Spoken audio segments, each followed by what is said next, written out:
There are many myths circulating among people about the IELTS test. So today, I'm gonna debunk 6 myths about IELTS speaking. Starting with number 1. Must have British or American accent. It's not mandatory to have a British accent or an American accent or an Australian accent or such like. You could have any accent in the world and be totally fine, provided that you pronounce words correctly.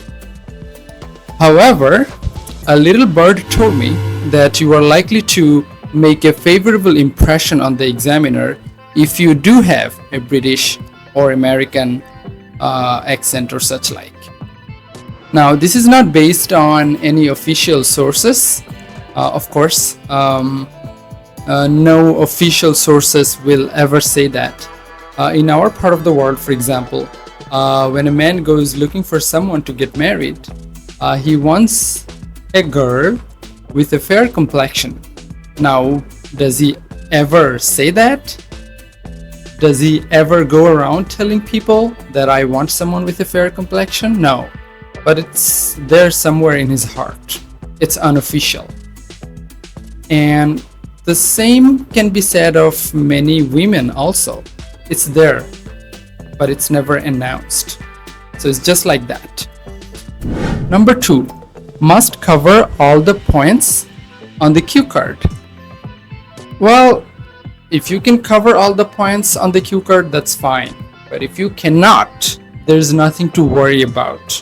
When I took the IELTS test last year, I could not cover all the points. I had barely touched on the last point when my time finished. I know it for a fact that you don't have to slavishly follow the cue card.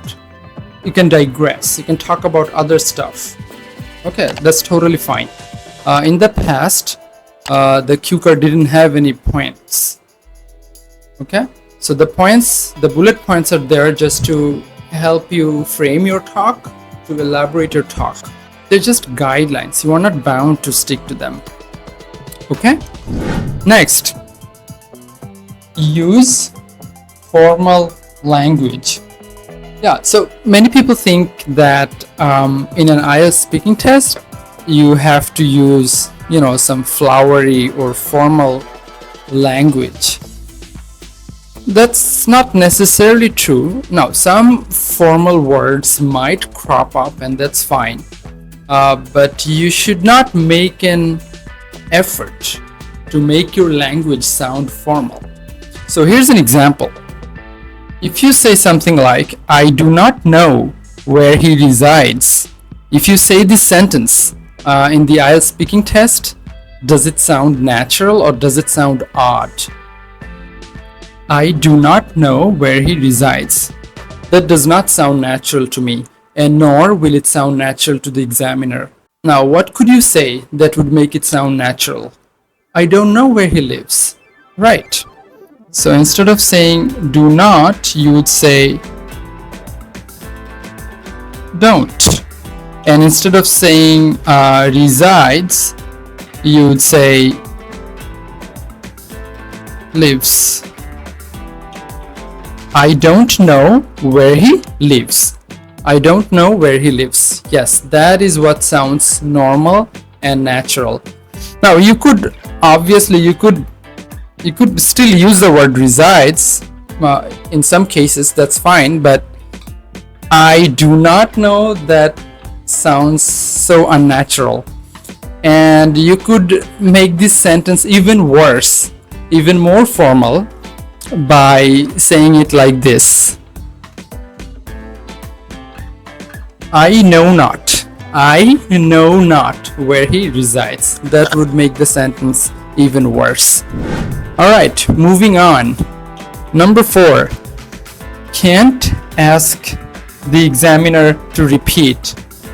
No, you can ask the examiner to repeat a question if you miss it. If you don't understand it, it's totally fine. Go ahead and ask the examiner to restate the question. That's totally fine. When we talk in our native language, do we understand? I mean, I'm talking about everyday conversations. Let's say you are talking to your wife, your brother, or your dad. Do you understand everything that they say to you? You don't. Sometimes you need to ask for repetition, and that's fine. And in the IELTS speaking test, remember, it's the speaking test, it's not the listening test. The listening test has probably already taken place, or it's going to take place at a later date. So that the listening test is where your listening will be judged, not this one. This is solely for your speaking abilities. Okay, so if you ask for a restatement, that's totally fine. Number 5, must use many linkers and idioms. No, that is such a myth. That is so not true. Well, some linkers will come up naturally. For example, in my IELTS speaking test, I remember using, for example, probably 2 or 3 times. I used probably only 2 or 3 linkers, including, for example.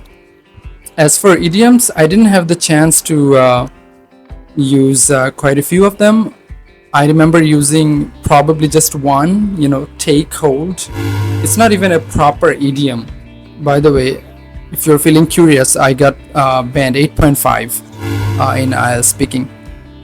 Now, if you can spontaneously and naturally use some idioms in your IELTS speaking, that's totally okay. I mean, you could make a good impression on the examiner with your idioms, but they have to be well placed. I mean, if your idioms do not sound natural, you will be marked down.